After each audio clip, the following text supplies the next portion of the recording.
महादेव की जय। हरतालिका व्रत कथा अर्थात व्रत कथा सुनो, जो इस तरह है। जिसके दिव्य वेश राशि पर मंदरा के पुष्प की माला शोभा देती है, जिस भगवान चंद्रशेखर के कंठ पर मुंडों की मालाएं पड़ी हुई है, जो माता पार्वती वस्त्रों से भगवान शंकर के दिगंबर वेश धारण किए हुए हैं, उन दोनों भगवती तथा शंकर को नमस्कार करता हूँ। कैलाश पर्वत के शिखर पर माता पार्वती ने महादेव जी से पूछा, हे महेश्वर, अब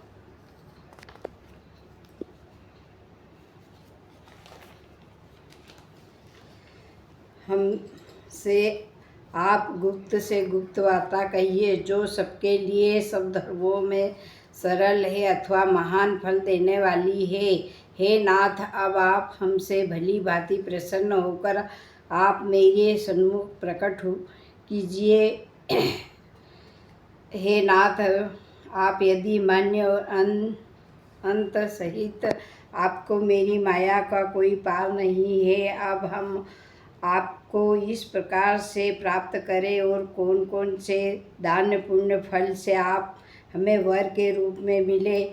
तब महादेव जी बोले, हे देवी सुनो, मैं उस व्रत को कहता हूँ जो परम गुप्त है, मेरा सर्वस्त्र है। जैसे तारागणों में, चंद्र ग्रहों में, सूर्य वर्णों में, ब्राह्मण और देवताओं में, गंगा पुराणों में, महाभारत वेदों में, शाम इंद्रियों में मन श्रेष्ठ है, वैसे ही पुराणों वेद में इसका वर्णन आया है, जिसके प्रभाव से तुमको मेरा आसन प्राप्त हुआ है। हे प्रिय, यही मैं तुमसे वर्णन करता हूँ, अब सुनो। भादव मास के शुक्ल पक्ष की हस्त नक्षत्र तृतीया तीज के दिन इस व्रत का अनुष्ठान करने से सब पापों का नाश हो जाता है। हे देवी सुनो, तुमने पहले हिमाचल पर्वत पर इस व्रत को किया था, जो मैं सुनाता हूँ। पार्वती जी बोली, हे प्रभु, इस व्रत को मैंने किस तरह लिया था, वह सुनने की इच्छा है, सो कहिए। शंकर जी बोले, हे आर्यव्रत, हे मैं हिमाचल नामक एक पर्वत है, वहाँ अनेक प्रकार के भूमि, अनेक प्रकार वृक्ष शोभित है, जिन पर अनेक प्रकार के पक्षीगण रहते हैं, अनेक प्रकार के मृग आदि जहाँ विचरण करते हैं, वहाँ देवता गंधर्व सहित किन्नर आदि सिद्धजन रहते हैं। गंधर्व गण प्रसन्नता पूर्वक गान करते हैं। पहाड़ों के शिखर कंचन मणि देव आदि से शोभित रहते हैं। वहाँ गिरिराज आकाश को अपना मित्र जानकर अपने शिखर रूपी हाथ से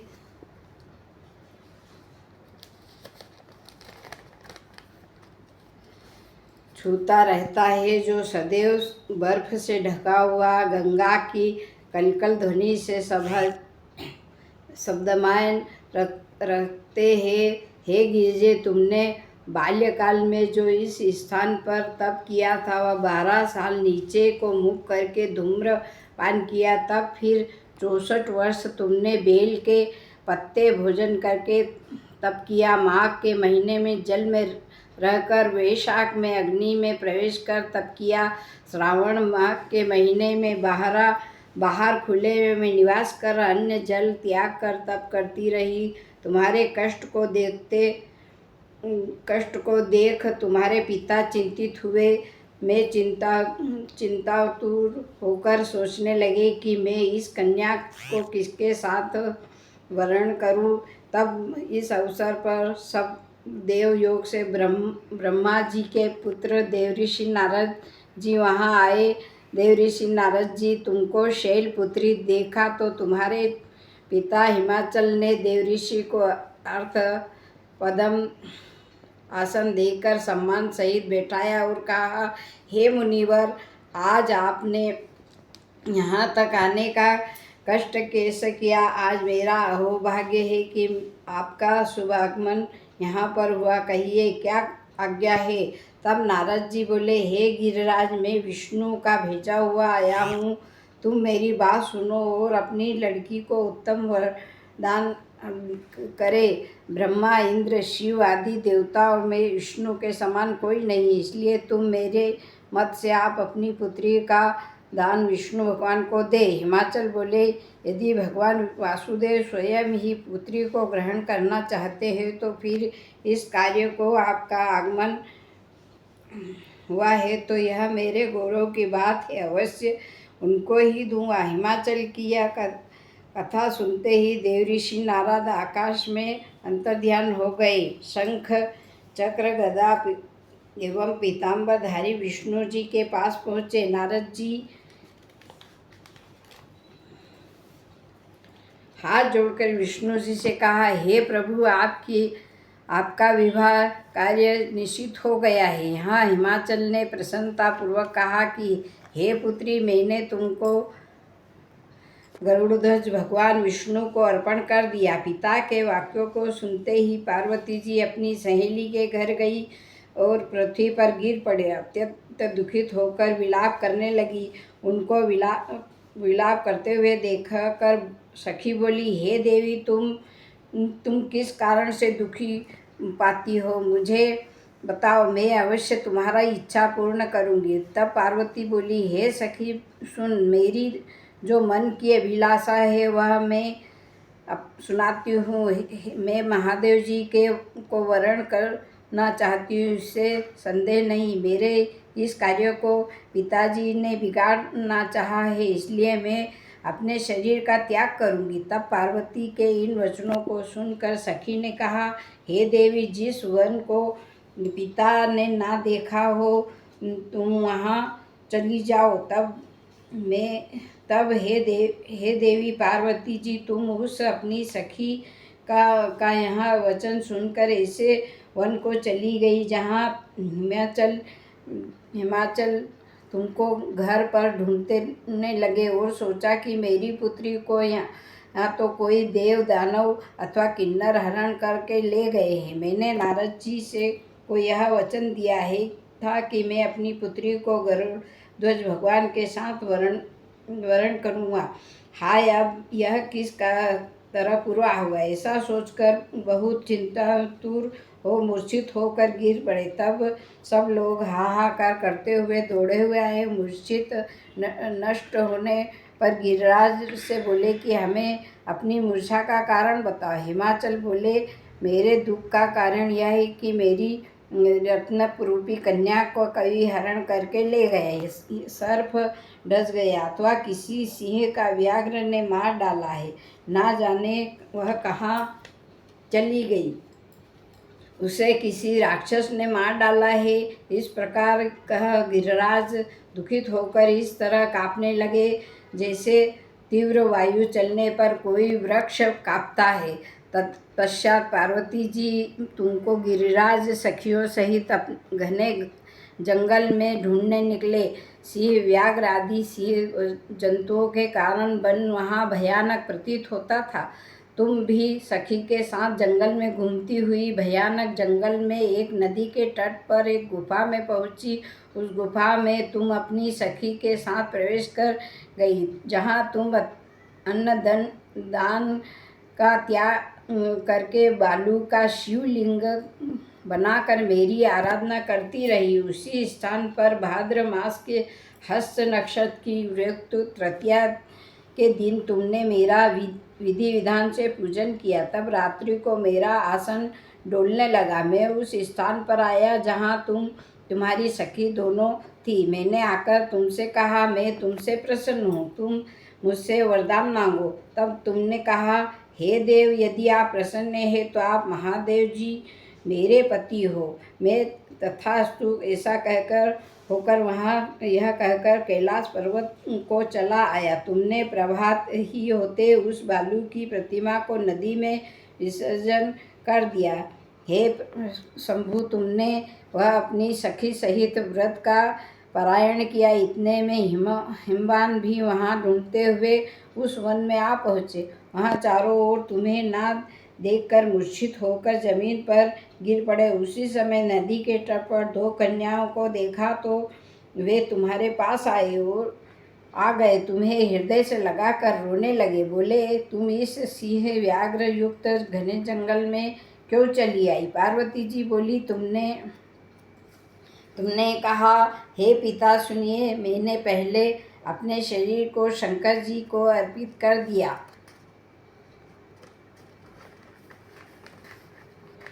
मैं प्रार्थना कर अथवा मन्नता के कारण स्वरूप शिव है, मंगल रूपी महेश्वर शिव, आप हमें सब कन्याओं तो नहीं क्या,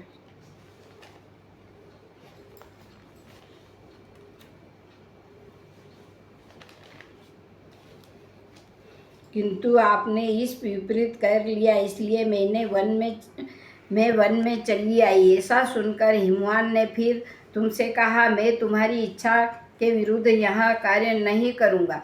तब वे तुमको लेकर घर पर आए और तुम्हारा विवाह हमारे साथ कर दिया। हे प्रिय, उसी व्रत के प्रभाव से तुमको यह मेरा अर्ध आसन प्राप्त हुआ है। इस व्रत को मैंने अभी तक किसी के सम्मुख वर्णन नहीं किया। हे देवी, अब मैं तुमको बताता हूँ, सो तुम मन लगाकर सुनो। इस व्रत का नाम व्रतराज क्यों पड़ा? तुमको सखी हरण करके ले गई थी, इसलिए इस व्रत का हरतालिका नाम व्रत पड़ा। पार्वती बोली, हे स्वामी, आपने इस व्रतराज का नाम तो बता दिया, किंतु मुझे इस व्रत की विधि एवं फल भी बताइए। इसके करने से किस फल की प्राप्ति होती है? तब शंकर जी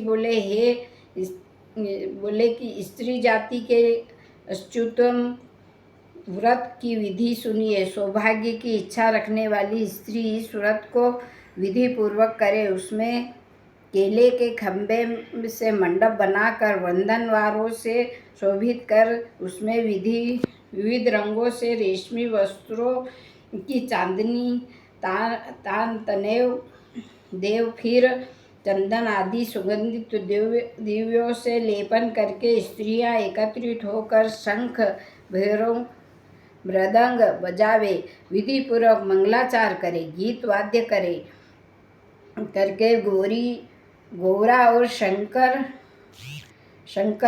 स्वर्ण नियमित प्रतिमा की स्थापना करे। फिर शिवजी व पार्वती जी का गंध, धूप, दीप, पुष्प आदि से विधि सहित पूजन करके अनेक प्रकार से नैवेद्य मिठाई का भोग लगा दे और रात को जागरण करें। नारियल, सुपारी, जो भी नींबू, लौंग, अनार, नारंगी आदि फलों को एकत्रित करके धूप, दीप आदि मंत्रों द्वारा पूजन करे। फिर मंत्र उच्चारण करके शिव जी से लेकर उमा, व्यास आदि के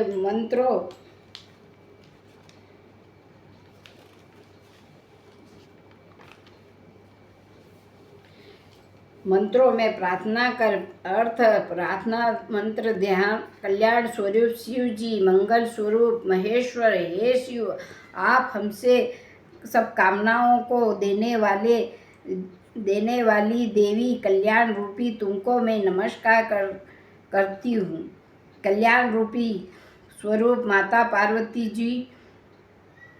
जी हम आपको नमस्कार करते हैं और श्री शंकर जी को देव नमस्कार करते हैं।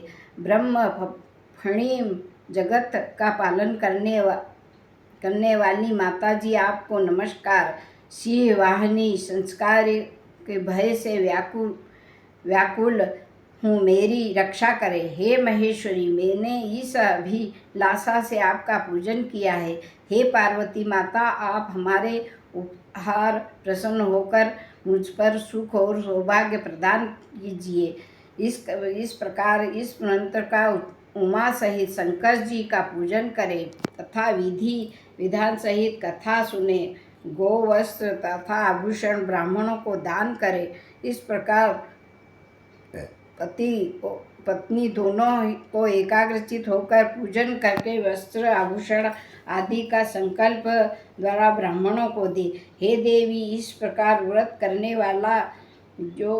वालों के जो सभी पाप नष्ट हो जाते हैं, फिर वह 7 जन्म तक राज्य, सुख और सौभाग्य को भोगती है।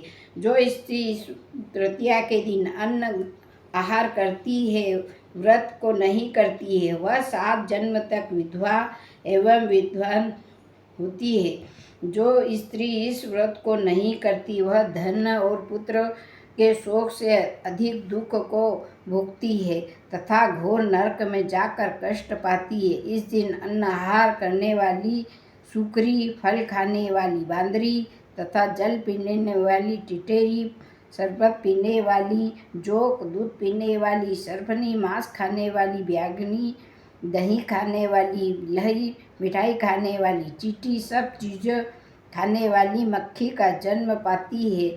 सोने वाली अजगरी, पति को धोखा देने वाली मुर्गी का जन्म पाती है। स्त्रियों को जो परलोक सुधारने के लिए इस व्रत करना चाहिए। व्रतों के दूसरे दिन व्रत का पारायण करने के पश्चात चांदी, सोना, तांबा या कांसे के पात्र में ब्राह्मणों को अन्न दान करना चाहिए। इस व्रत को करने वाली स्त्रियों को मेरे समान पति को पाती है। मृत्यु काल में पार्वती जैसे स्वरूप को प्राप्त होती है। जीवन संसारिक सुख को भोग कर परलोक में मुक्ति पाती है। हजारों अश्वमेघ यज्ञों के करने से जो फल प्राप्त होता है, वह मनुष्य इस कथा के सुनने से मिलता है। हे देवी, मैंने तुम्हारे सन्मुख यह सब व्रतों में उत्तम व्रत को वर्णन किया है, जिसके करने से मनुष्य के समस्त पापों का नाश हो जाता है। उमापति महादेव की जय। हर हर महादेव। पार्वती।